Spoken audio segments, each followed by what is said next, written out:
Hi, welcome to 90% Knitting. This is episode 236, and I am Lisa, your host, also known as Fiber Nymph on Ravelry and Instagram. Today is Friday, March 24th.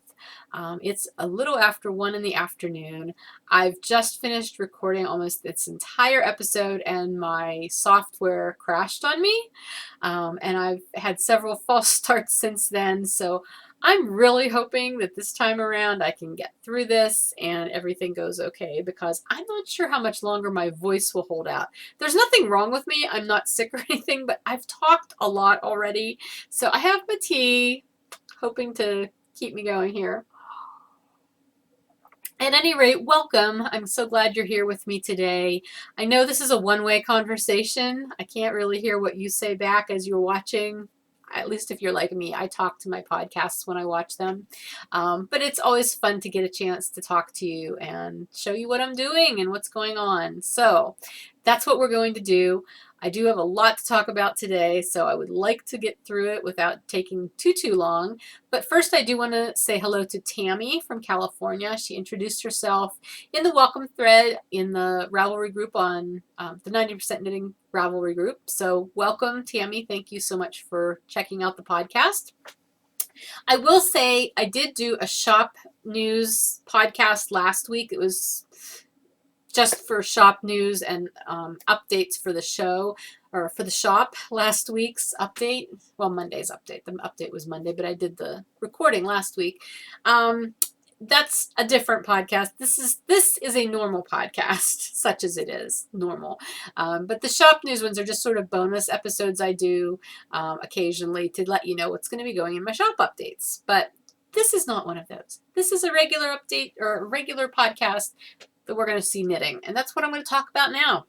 Let's get into the knitting. I've got a finished object to show you this week, and it's actually something you've not seen before because I started it last week when I was processing the podcast. I have to sit here for a while I do that, and sometimes I like to knit, so I grabbed some yarn off my shelf and cast on a hat. And finished it the next day because it's just a hat and it's bulky weight yarn, and that doesn't take very long. So this hat was knit out of some yarn that I've never used before. It's called Plymouth Yarns. It's Bazinga from Plymouth Yarn. I picked this up on a whim when I was ordering something from Webs a year or so ago. I think it was a clearance yarn or something at the time. I don't even know if it's still being made. It may be a discontinued yarn. I'm not sure. But the name Bazinga caught my eye, first of all. Just Bazinga, you know, Big Bang Theory connection there. But the colors were really interesting, and they had several different colorways, and this was my favorite. It had, you know, it's got the pinks and the orange and the red and the browns. It was just a really fun collection of colors. And so I picked up a couple balls. This is all I have left of the second one. This hat took like a good 2.5 balls to make. It's just been sitting around, so I grabbed it and I thought, you know what, this will make a good charity hat, and I'll knit it up. But honestly, it fits me really, really well, and as I've talked about before, I'm lacking really nice fitting hats for like when I'm working outside. I like looser slouchier hats just to wear like if I'm running to the store, or, you know, more fashiony kind of things. But when I'm working outside, like I've been doing so much lately, in the cold weather, it's nice to have a fitted hat that I don't continually have to fiddle around with. So I think I'm probably going to keep this for myself because it fits really well. I would model it for you, except it's just going to make my hair completely staticky because the air is super dry right now, and we don't need that. But trust me, it fits me really, really well. I knit it on US 9 for the brim and 10.5s for the body of the hat. Only because I don't have US 11s and 16-inch. I never do. I don't know why, but 10.5 seem to work just fine. And since I tend to knit a little loosely, it worked out. Fits perfectly. It's just a plain vanilla hat. I cast on 50 stitches for the brim. I did about a little over 1 inch of 1x1 rib, which when you're talking about bulky yarn, that's all of about 5 or 6 rounds. And then I increased 10 stitches on the first round to go up to 60, the first knit round, to go up to 60 stitches, and that's what I did for the rest of the hat until I did my decreases, which I did 6 decreases every 10 stitches, and I have a hat. So that was a fun project, fun, quick, instant gratification project. Sometimes we need those. you know, they're happy. So that was my only finished object for the week. I really only worked on 2 other projects. I did some other knitting, and I will tell you about that, but actual projects, I've only worked on 2, but I've put a lot into them. So, the Mountain House winter socks were one of the projects. I really want to get these done for my hubby. The last time you saw this is the second sock, and the last time you saw it, it was right around here. So I finished the cuff part. He likes longer cuffs, so I've got the cuff part finished. This brown stripe was the last cuff stripe, and then from the gold on, it's just stockinette on the bottom of the sock, and I've continued the 3x1 rib on the top.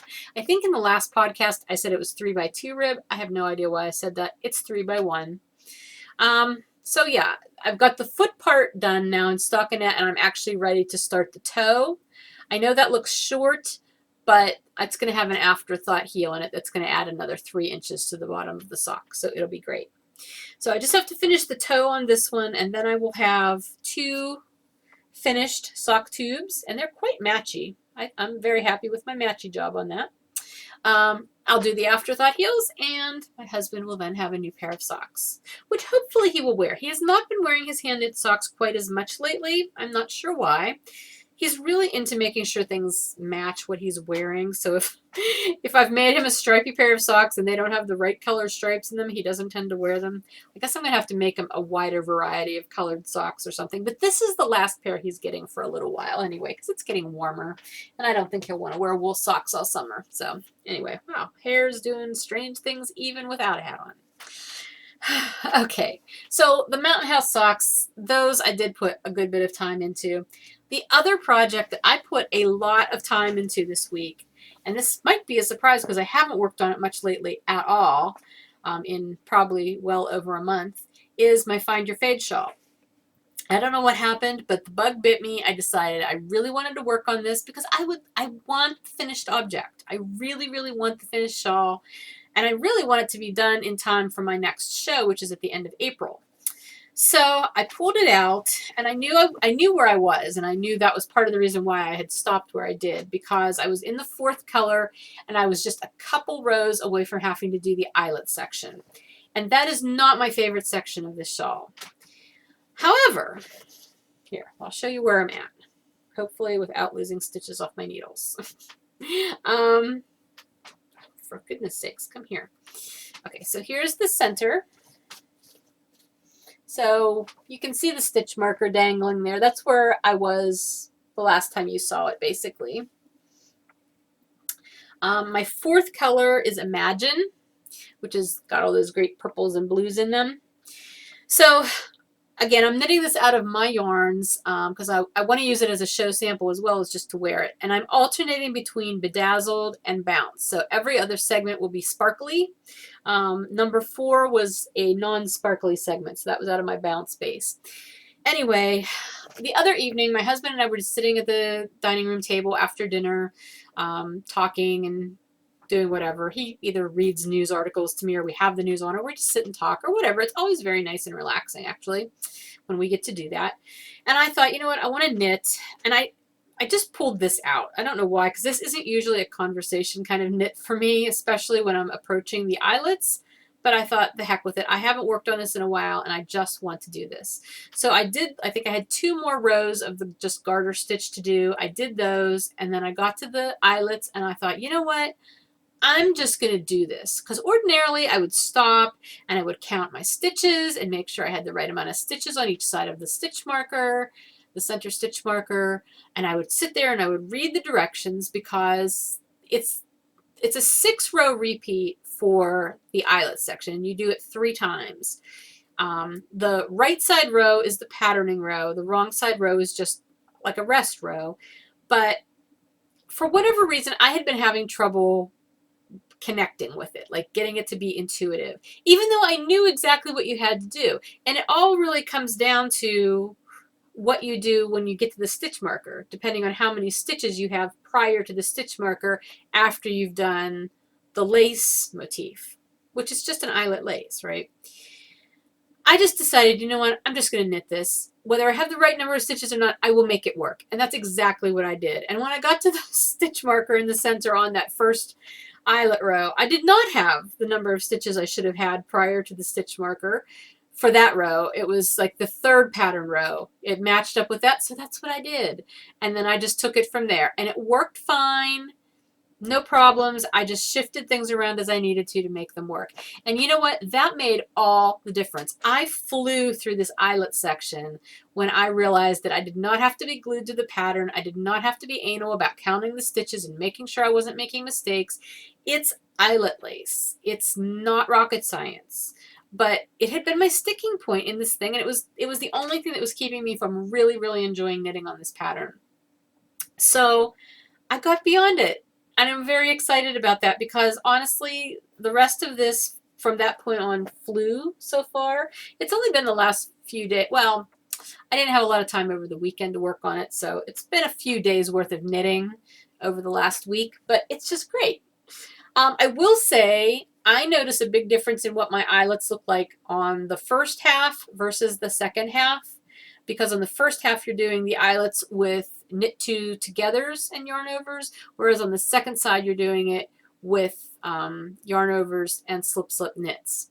Anytime I've ever done anything that has that kind of a patterning, my slip knit side always looks really different than my knit two together side. I don't know why. The eyelets are a little smaller. It's weird. But I know once it's blocked, it's not going to matter because this is mostly a garter stitch project, and it's going to stretch tremendously. This is going to be a huge shawl. Anyway, I got past the eyelet section, and then you get to melt in your next color shortly after that. And so I am now on color 5, and I'm through with the melting. And color number 5 is now a bedazzled base, so that's sparkly, and that is my Smooth Sailing Sunny Skies colorway. And I'm ready to just do the garter stitch section on that. And I'm just very hopeful that at this point, the rest of this project is going to fly by. Because I feel super comfortable with it now. I've let go of the worry about the stitch count, because it's the type of pattern where if you're not exactly precise, you're probably not going to see it. It's not a big deal, and I'm good with that. So let's see how fast I can get the rest of this shawl done. I'm very hopeful for it. And I've enjoyed working on it too. Since I got past that mental block, I'm good with it. I'm having fun. So those are the only 2 projects that I really, really worked on this past week. However, I have done a lot of swatching. Do you remember back a few podcasts ago when I said it is way too late in the winter season to even be thinking about making any more sweaters this year? Yeah. And then I cast on that Noro vest, which I haven't worked on anymore just because I haven't had time. I thought, well, I could do a vest. It's not really a sweater. Ever since I said that, though, all I have done is been looking at sweater patterns, queuing sweater patterns, looking at yarn and buying yarn for sweaters. Sweaters are on my brain. So I've come to this conclusion because I really have been thinking about this because it's super perverse.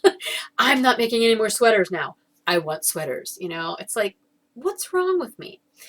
I think part of my issue with making sweaters has always been when I decide to knit a sweater, I usually do it with the intention of getting it done super fast so that I can wear it in that season. Because I usually like knitting sweaters in the colder months. It makes sense, right? So if I start a sweater, say, in October, I would like to get it done by November and I can wear it all winter. That's always the theory. It rarely ever works that way. So, especially if you run into a glitch or something in the pattern, or you make a mistake, it just frustrates me, and then that ends up paralyzing me, and then my sweaters end up languishing for a year and I don't get them done. Think about my antler cardi, how long that was on the needles before it finally got finished. I think it was over a year. So I've decided to take a new approach to sweaters. I have decided that I'm going to allow myself, and this might be crazy, but I don't care. I'm going to allow myself to cast on as many sweaters as I want to right now. Even if I don't work a whole lot on each of them right now, I'm going to cast them on. And I'm going to just have them here. Now, I'm not going to go too crazy. Like, I think 3 or 4 might be my limit. And I know that might sound crazy in and of itself. But once I start talking to you about yarn, you'll understand, I hope. I've been looking at so many patterns, and I want to make sweaters. So I figure if I start a bunch of sweaters now, I will have from now through fall to work on them at a leisurely pace without that pressure of having to get it done really soon so I can wear it this season, because I'm not going to want to wear a wool sweater in the middle of summer. So it's not a big deal. But this is what I'm going for now. I'm just going to let myself cast the sweaters on, because if you remember when I talked at the beginning of the year about my knitting intentions or goals or resolutions or whatever for this year, my biggest one, my overarching one for everything, was I want to knit what makes me happy. And this is what is going to make me happy right now. Sweaters. So I've been swatching for sweaters. Oops, please don't fall. Okay. The first one, and I have to, this also kind of relates back to the last regular podcast I did.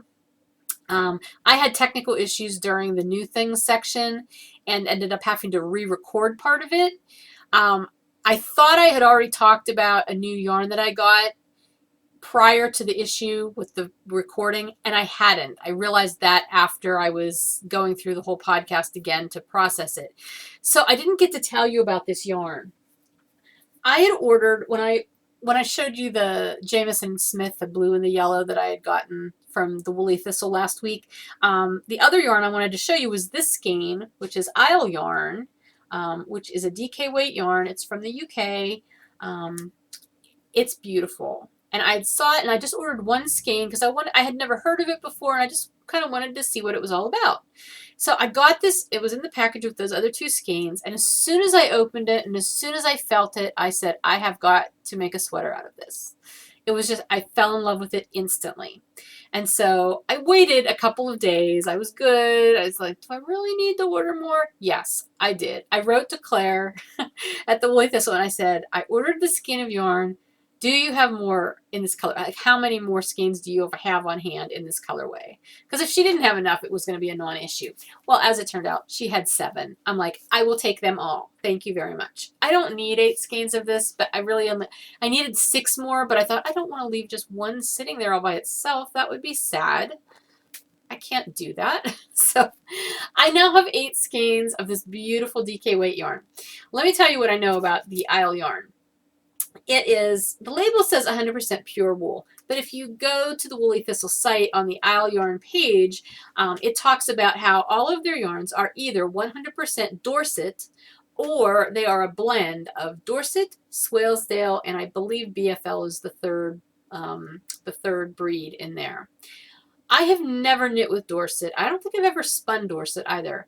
I have never heard of Swalesdale, and BFL is BFL. I like BFL. Well, I'll tell you what, this blend is lovely. And this is one of the ones that's a blend. Even though it says 100% pure wool, it is pure wool, but it is a blend. And it is also worsted spun. Some of their yarns are woolen spun, but this one is worsted. It's beautiful. Can you see the twist in this? It's lovely, and it's got just the faintest halo. And I am not sure which breed gives it that halo, but it's just stunning yarn. So as soon as I knew I wanted to make a sweater, 2 days later I ordered that yarn, and I ordered a couple more colors of the Jamieson and Smith, just because I'm kind of making a collection now so I can do color work with it. Yeah, don't judge me.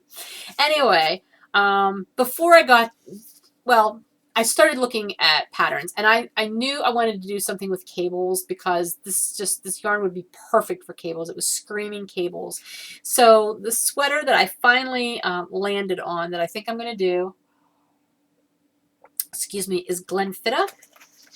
I believe that's how it's pronounced. I didn't realize it at the time that I picked this sweater, but Claire had actually knit this sweater, not out of this yarn, out of something else. But I'm believing that's how she pronounces it on her podcast, is Glenfiddich, not Glenfiddich, which is how us Americans apparently pronounce it. But anyway, isn't it gorgeous? Look at all those cables. Oh my goodness. It just, That's a happy, happy cabled sweater, and I think it would be beautiful in this yarn. The designer is Anna Maria Otvos. Otvos.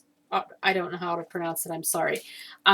She has lovely sweaters. As I was looking at this sweater, and then I was looking to see other things she designed, I ended up queuing probably like 4 or 5 other sweater patterns from her, which is not helping my sweater issue right now. But wow, she's got some really lovely patterns. So I did swatch for this sweater. I did this yesterday. The pattern calls for swatching with the larger size needle, which is a US 6 in stockinette. So that's what's at the bottom here. I thought this was a little too open. I also did like a tiny little, one of the little cable motifs from the pattern. And I just thought it looked a little loose. So I went up, or went down, and here's my eyelets saying 5 eyelets there. That denotes where I started US 5s. So I did some stockinette in the US 5s, and then I did the cable motif again. And the cable motif isn't standing out a lot because it doesn't have pearls on either side of it, but it looks much, much better and tighter in the 5s than it did in the 6. So I think I haven't had a chance to measure this to see if I have gauge, because I just unpinned this before I brought it home with me this morning from the mountain house. Honestly, you can see through this fabric. Now I may have blocked this a little aggressively, I'm not sure, but I can't imagine going down to US 4s for the body, because that's what you're supposed to do the cuffs on. I can't imagine doing this on 4s, because I also, as highly cabled as that pattern is, those cables are going to pull in, and I think that would definitely affect the sizing of the sweater. So I think I'm really happy with US 5s, as long as when I measure this, I'm getting close enough to gauge. I think that's what I'm going to go with. So I have that. The swatching is done. I actually did a legit swatch. Are you not proud of me? Because I hardly ever swatch, let alone swatch with a couple needle sizes and soak it and pin it out to block it. I never do that. This was so cool. Whenever I soaked this, that halo got all kinds of little water bubbles, or air bubbles all over it, and they were just all fluffy in there. It looked so pretty just in the water. But this was wonderful to knit with, and it was beautiful. And I was actually sitting in the sun in the porch room when I was doing it, and this yarn just glowed. It was gorgeous. So I am in love with this yarn. I can't wait to start working on this pattern. I will say this pattern is one of the more complicated patterns I think I've ever knit. It's an interesting construction too for the sweater, the way it starts like at the shoulders. I have to really read it well, but it starts and then you work down, then you join. You start in a strange place, I think. But it looks like, from what I saw from her other patterns, that a lot of her patterns are like that. They have that construction. So maybe I should have started with an easier one rather than all these cables, but I really, really want the cables. So we'll see how that goes.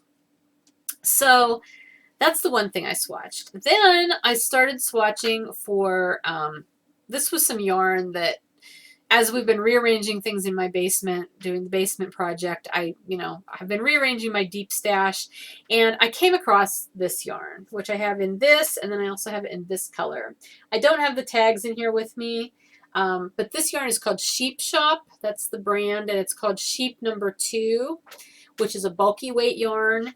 I believe this is a discontinued yarn, but I have this from way back when I worked at the local yarn shop, and I think I bought this probably when the shop was going out of business.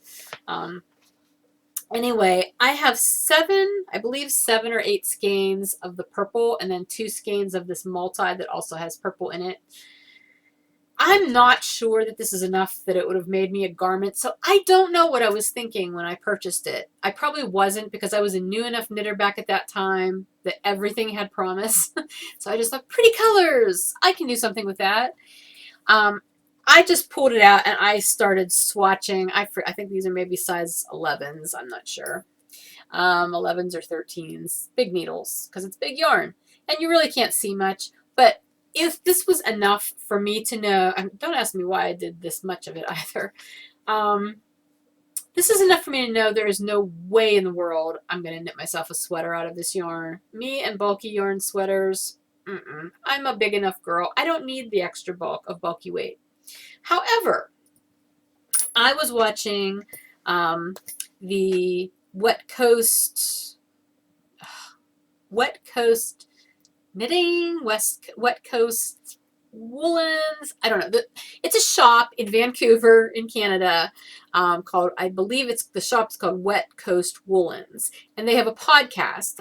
Bernadette and Glenda are the hosts of the podcast. And I've found that recently, and I've been watching episodes. But anyway, I was watching their most recent episode this morning, and lo and behold, they had a guest on. Her name is Sylvia McFadden. She's a designer from their area, and she just put out a collection of 3 shawl patterns, all knit in bulky weight yarn. Now, that is just serendipitous, if I do say so. The collection is called A Stillness of Trees. I don't usually just buy collections. I'll buy like the one pattern I really like from it. But I ended up buying the collection this morning when I came home here because 2 of the 3 patterns I really, really like. The third one is very nice too. I'm just not sure it's something that I want to knit. But I'll tell you what, it never would have ever occurred to me to knit a shawl out of bulky weight yarn. But seeing the shawls they had there, the samples, and how big and squishy they are, just made me think I need to use this yarn for a shawl or 2. Because the other thing that I had along with the sheep shop yarn is I had some Araucania, like chunky, I don't remember what it was called, but it's basically the same weight in a nice turquoisey blue, which would also work with these 2 colors. So I could just do a lot, I think. So I'm going to just show you. I haven't had a chance to read this. I seriously just printed it out. I will say she has the actual printed copies of this pattern collection in her Etsy shop. Sylvia does. But I bought the PDF version, obviously, off of Ravelry. I did not print the whole thing out because a lot of it is the same, I'm sure, the same layout as the print. Well, I'm sure the whole thing is the same layout as the print, but there's a lot of pages that are just photo and don't really have anything to do with patterns, and they're beautiful photos, and the whole book is in black and white, which there's a little paragraph here that talks about that. I haven't had a chance to read it. I'm really interested in why they chose that. Yeah, I think it's going to be interesting just glancing at it. I'll tell you more about it next time or once I start knitting one of these patterns. But anyway, I just printed out the pages for the 2 patterns that I know that I would definitely like to try. The first one is called Water Birch. And let me see if I can show you the picture without showing you the goodies.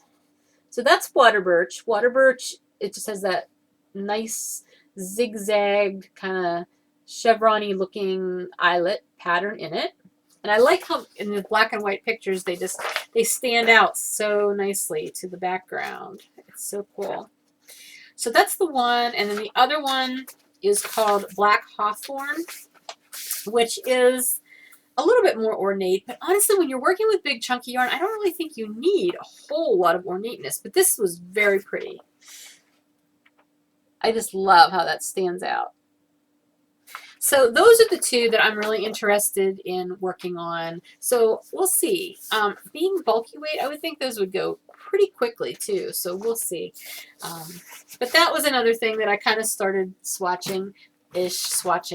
Even though I wasn't swatching for a shawl, I was playing with the yarn and it inspired me. The third thing I did swatch, this kind of goes back to the Woolly Thistle because I can't stay away from that shop now. I'm kind of hooked and I really love the yarn she carries. But she carries Lopi brand yarns, which that's an Icelandic yarn made from the Icelandic sheep. And it's a very rustic-y kind of yarn. As far as I know, they're single-ply yarns, except for the Plutolopi, which you might have heard mentioned on some other podcasts recently, like Knitography and The Gentle Knitter. And if you listen to Claire, her podcast, New Hampshire Knits, I know she's talked about it.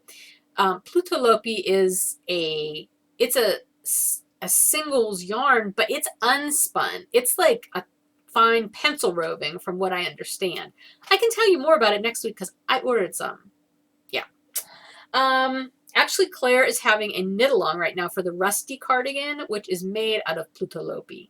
I'm probably not going to join in on that, only because it's got color work up here, and the largest size is just a smidge too small on me, or for my sizing, and I don't want to have to try to fudge color work. So I probably will not be joining in that knit-along, but I would like to make something out of the Plutolopi since I ordered a bunch of it. But I also ordered some Letlopi. Now, you might remember if you've watched the podcast for a while, I was in North Carolina visiting my oldest son a couple Septembers ago, and I got to go to my favorite non-local yarn shop that I like to visit when I'm down there. That's the Salty Sheep down in Swansboro, North Carolina. And she had Letlopi, and I had never seen it before, and so of course had to buy some. These are 4 of the colors that I purchased. And then I also got this gray and this green. It's like a tealy green. I had them here, 6 colors. I had no plan, but I thought, those would be awesome for color work someday. Well, that's what they're going to be. They're going to be a color work sweater. I got on the Woolly Thistle site, and along with the Plutolopi, I ordered enough Letlopi to do a color work sweater. Like the main color is going to be a dark gray, a dark charcoaly gray. This is a light gray. And then I will have these colors plus a couple more to do hopefully what will be a stunning color work yoke. I did print out a drops pattern. It's drops 110-4. I can't show you a picture because there is no picture for it in the pattern. It's just printed out and charts. If I do that pattern, I really like it. It's very pretty, but if I do it, I may have to modify the pattern because the pattern is written to knit flat, and I don't really want to do color work at flat. I would like to do it in the round and steek it, so I may have to see if I can change that up. But in the meantime, I ordered the yarn, and then I immediately came out with a couple of my balls that I already have and some needles and just cast on just to play with it. I just wanted to play with the yarn and see how it would knit up, see what gauge I was going to get, and I think it is stunning. I love it. Now, I will say that the Lopi yarns tend to be a little toothy. Like, you're going to feel it. And if you're somebody who does not like wearing something that has got a little scratch factor to it, you may not like this, especially not as a close to skin garment. As an outer garment, you might. I don't think I'll have a problem with it. Like, I'm good with this. I don't think I would want it up around my neck, but like to wear it as a sweater that comes like, just to here, a crew neck sweater, I think I'll be fine because I tend to wear like a tank top or a t-shirt or something underneath those anyway. So that's the plan. This is not anything, again, this was just me playing around, swatching just to see what it's going to look like, but I think it looks awesome. I can't wait to play with it. So those are some of the sweater ideas that I was thinking about. The only other thing I knit this week, and I did spend some time on it and then I had to rip it out, was this pattern. I think maybe I showed this to you a couple weeks ago. The heart head. It's a fingering weight hat with color work, these cute little hearts, and it's by Stephanie Lotvin. I thought, what, this would be a really good way to showcase a mini set of mine, for shows, to show what you can do with minis. And so that's what my plan was. I was going to knit it with undyed bedazzled, so it would be sparkly white, and then a bounce mini set for the hearts. So I cast on for the brim using what I thought were US 1s because that's what the pattern calls for. And I got through the first several rounds of the brim and I thought, this feels really loose. Like, this is not going to be a very substantial brim, and you're supposed to go up to US 3s for the color work, and I thought, I don't know. Then I realized what the problem was. I was using Addi Turbos, 16-inch Addi Turbos, and if you look at the packaging for Addi Turbos, it says US 1. I have since added the 0.5 to it, because if you look above there where it says the millimeters, it says 2.5. A 2.5 is not a US 1. It is a US 1.5. However, Addi has them graded that way, and that is incorrect. Their US 0s are correct. US 0s are 2 millimeters, so those are correct. US 2s are not correct. They say 3.0 millimeters is a 2, but it's not. 3.0 millimeters is a US 2.5. A 2 is 2.75 millimeters, I believe. It's a big difference. It makes a difference in this lightweight yarn. So I ripped out what I had, and I'm probably going to recast on, I'll probably use zeros instead of ones for the brim because I don't have true US ones in a 16-inch, and that's fine. And I'm not going to magic loop a hat brim. But I'm just actually giving this to you as a PSA. If you use Addi Turbos, and I honestly don't know because I bought these quite a while ago. Maybe they've fixed this, but my hunch is maybe they haven't. Pay attention to the millimeter sizes when you're choosing your needles. When I first started knitting socks magic loop, I was using Addi Turbos because they used to be my favorite needle, even though they were a bit pricey. But I used what they called US 2s, not realizing they were 2.5s. And then I was always wondering why my socks were wearing out so quickly. Well, the gauge on the socks was so loose. There was just no way that fabric was going to stand up to wear very long. And then I quickly went down to 1.5s, which are the ones. So I knew this was an issue. It just didn't dawn on me when I cast on. I've since gone down to US 1s. My standard sock needle is a US 1, but I use Hayahayas for most of them, not the sharps. Anyway, PSA, pay attention to your needle sizes because sometimes they aren't exactly what you think they are. Okay, so that is all of the knitting I did this week. I did do some spinning though. I have plied the prize yarn from the January knit away. So this is the Fire colorway in my BFL Tussa silk, and it is all plied and ready to go. I believe this was about 335 yards, and then I had like another 48 yards from the extra on one bobbin. So all I have to do is soak this, dry it, and then it will go out to its winner. So Wendy, if you're watching, your yarn is going to be coming to you super soon. So yay, this was a fun spin to do. I love BFL Tussa. It's a great base. I did not, the next one that I'm going to start spinning will be the February prize fiber, which is the Tempted Merino.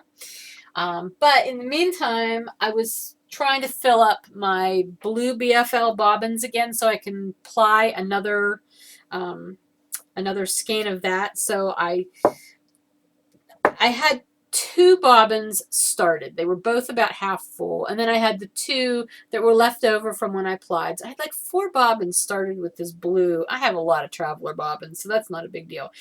Anyway, I filled 2 of them up. You can tell the color is a little different because I've got 2 different batches of the fiber. So I'm always trying to make sure I'm going to be plying. Actually, I think these are the 2 that I did most recently because they're from the same bump. And then each time I ply, I'm going to make sure 2 are from one bump, 1 is from the other bump so that they'll blend. So these are the 2 that I just finished refilling. However, I was in my one hutch cabinet in my desk up at the mountain house this week, and I keep some of my spinning stuff in there, and I was rooting around for something else, and I caught sight of a bobbin back behind everything, and this was it. It was full of this blue BFL. I don't even remember putting it in there. My hunch is that this maybe was the very first bobbin of this that I spun, and then I just stuck it in there knowing I still had to do 2 more. I don't know. It's pretty crazy, but I was so happy to find a full bobbin. So I have 3 bobbins.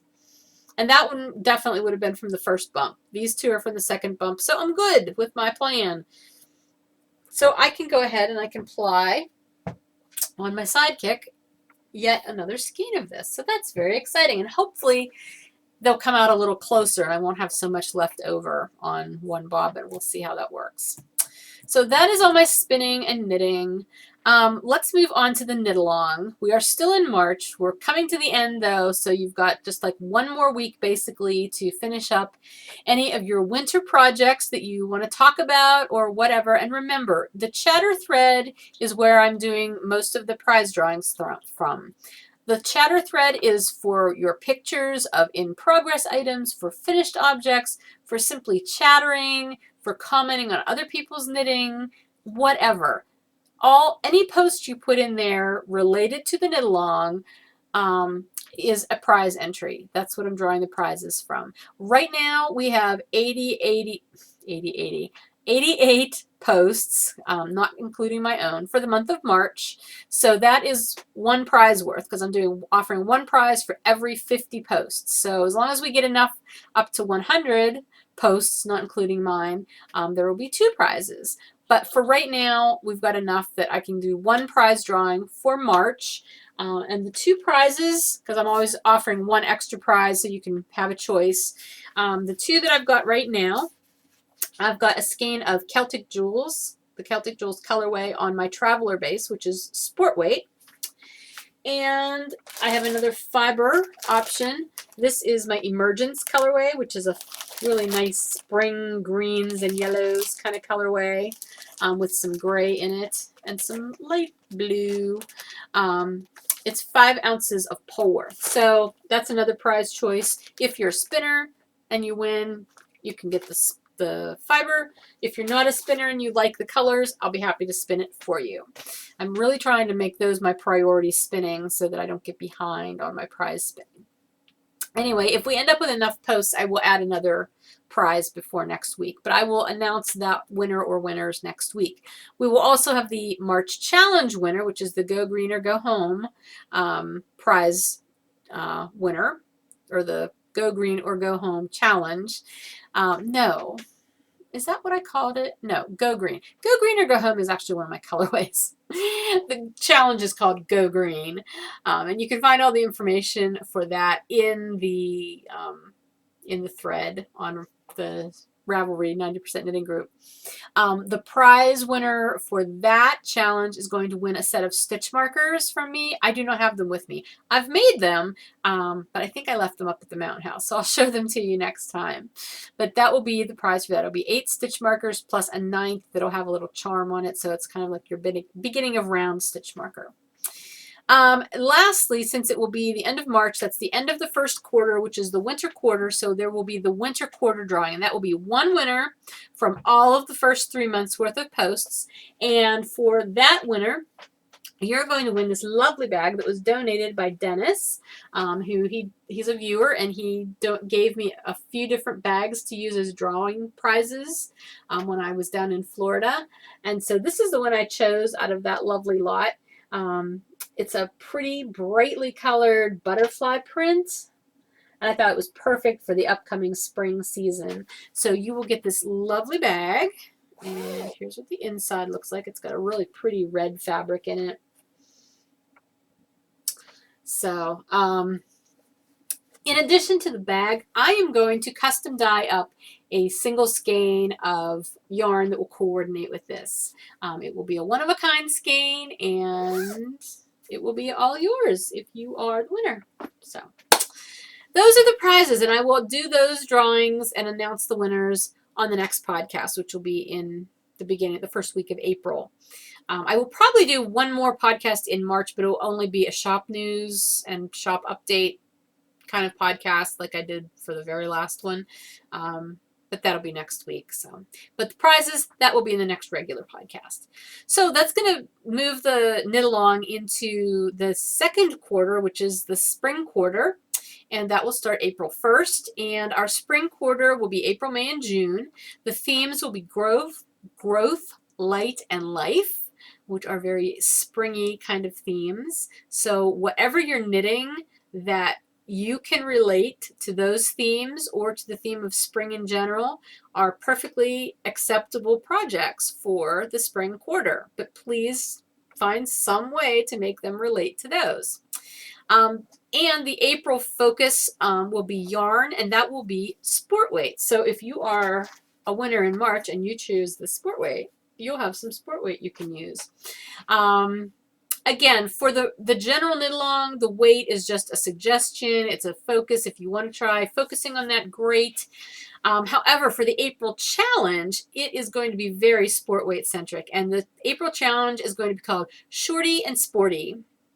We are going to be making adult size, they have to be adult size, sport weight shorty socks. So the parameters for that mean that they cannot have a cuff of any more than 2 inches to be a shorty sock.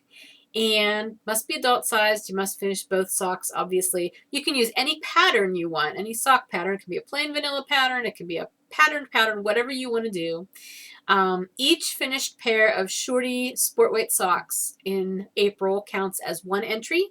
If you use Fiber Nymph Dye Works sport weight yarn, my traveler base, that gives you a bonus entry for the challenge. If you are in need of some sport weight yarn, I can tell you that my next shop update on March 31st will have some sport weight in the shop. So you can look for that if you are interested in that. So that is the update, or that is the update on the knit along. That's where we're at. I already told you about new things. I kind of jumped around and did that. But with relation to the Woolly Thistle, Claire has been lovely and generous, and she offered us a $25 gift certificate as a drawing. I told you about that last time. So I locked that thread right before I started recording, and I did the drawing for that. And random number generator chose post number 45, who is L Mermaid, L-M-E-R-M-D, so I'm going to say Little Mermaid. And that is Tina from, let me get to the post again. I believe she's from California. Yes, Tina from California. So congratulations, Tina. You are the winner of the $25 gift certificate to the Woolly Thistle. So when you see this, please PM me. Let me know you're the winner, and then I will connect you with Claire, and she will get your gift certificate to you. So congratulations.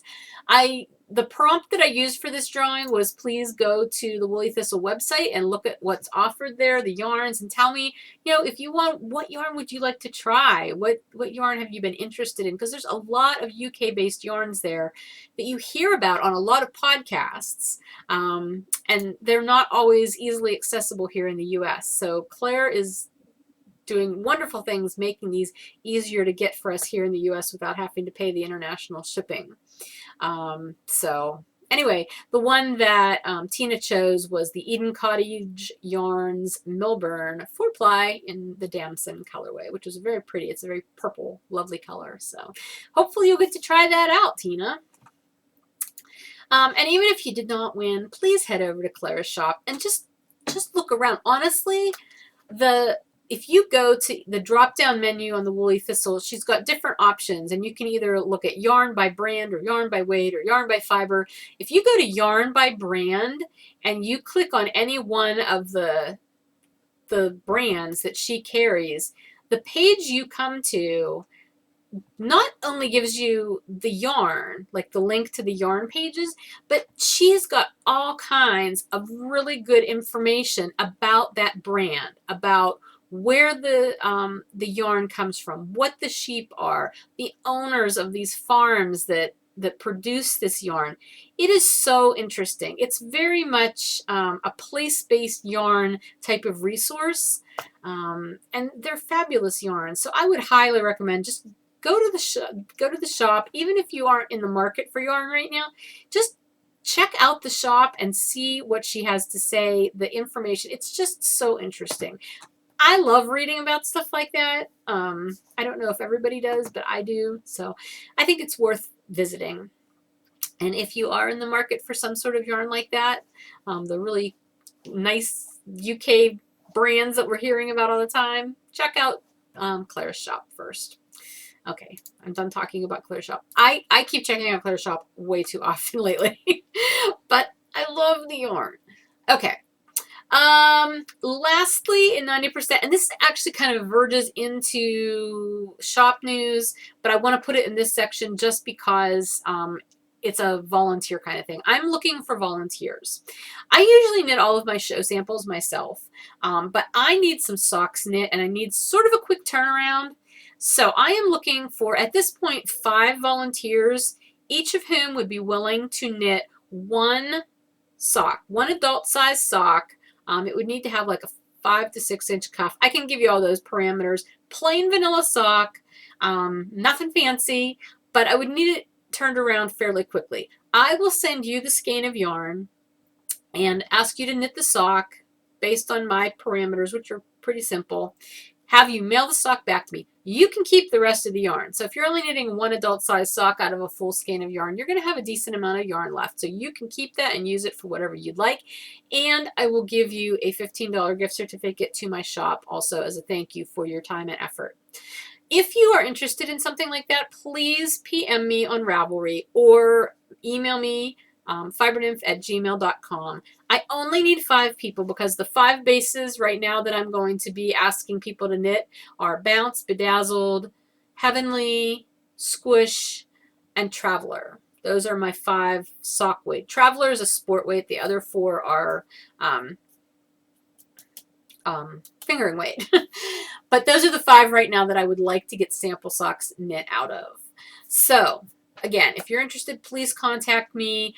Hopefully I will have additional opportunities for things like this in the future. I'm just realizing that I am hard pressed to knit every single sample on my own. I don't do a lot of shows, but when I do shows, I'd like to have samples, and I really need some new samples for my table. So that's why I'm asking for some help. So let me know if you are interested in that, and I can give you more details. Let's see. Otherwise, 10%. We've just been working a lot up at the mountain house, doing, clearing and splitting. We cleared the area where the building is going to go in. This is Operation Studio, in case you're not following. We're getting a big shed, a 12 by 28 foot shed put in to house all of the stuff that is currently in the area where my studio is going to be built onto the house. So it's a long process. So yeah, last weekend we were busy clearing and splitting logs, and there was still a lot of snow on the ground. I felt very Scandinavian. I don't know why, because I'm not sure that people in the Scandinavian area go out in the snow and look for firewood. Maybe you do. In my brain you do. Anyway, I don't know.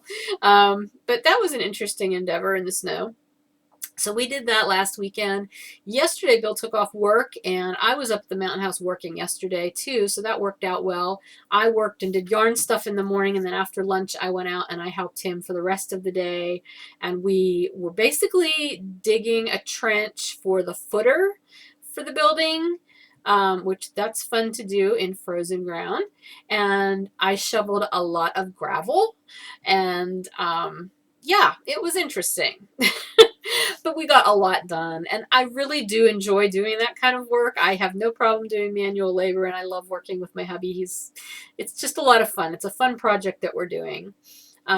So we made progress a little bit at a time. Otherwise, I did finish the second James Herriot book that I was listening to. That was really good. I've decided to take a break on James Herriot for right now, and I have downloaded Norse Mythology by Neil Gaiman. I have never listened to any other Neil Gaiman books. I don't know that I've ever read any Neil Gaiman books. I know my daughter has. But boy, is he good to listen to. I love his voice, and reading these myths is just fabulous. Basically, as I understand it, it's his rewriting or interpretation of these traditional Norse myths, with Odin and Loki and Thor and Freya and Frey. I love that kind of stuff, and so I'm really, really enjoying listening to him with this. So I'll keep you posted on that too.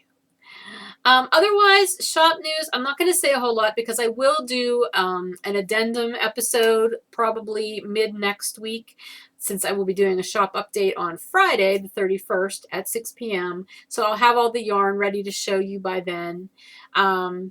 I will give you a heads up, though, that I am planning 2 more clubs. I think I actually mentioned these last time.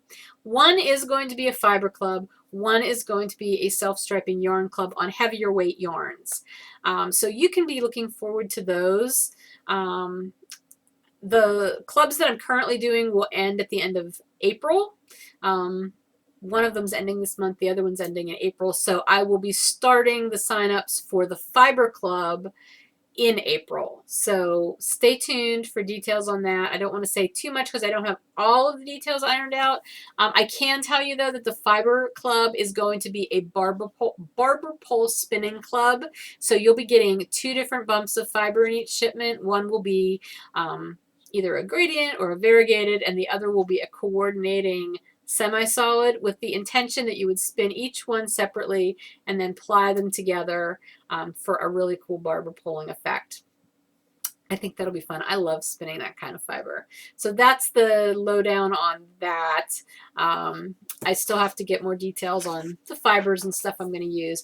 The self-striping club, the theme for that one is going to be legends and myths and fairy tales. I know that. And the fact that I'm now listening to this Neil Gaiman book is just re-emphasizing the fact that that's going to be a really cool theme for that one. But I'm going to be mainly using heavier weight yarns. Those are going to be the options. There will be no fingering weight yarn for this particular club. I have not yet decided if it's going to be sport weight DK and worsted or if it's going to be DK, worsted, and bulky. I have to make that decision. If you have a preference or if you have thoughts on that, feel free to mention it in the episode thread because I'm happy to take input. But I'm still figuring that out. So stay tuned for more details on those things. Lastly, I will be announcing the winner of the first quarter 5-minute Dye Works finished object drawing on the next podcast as well, the next regular podcast, the first one in April.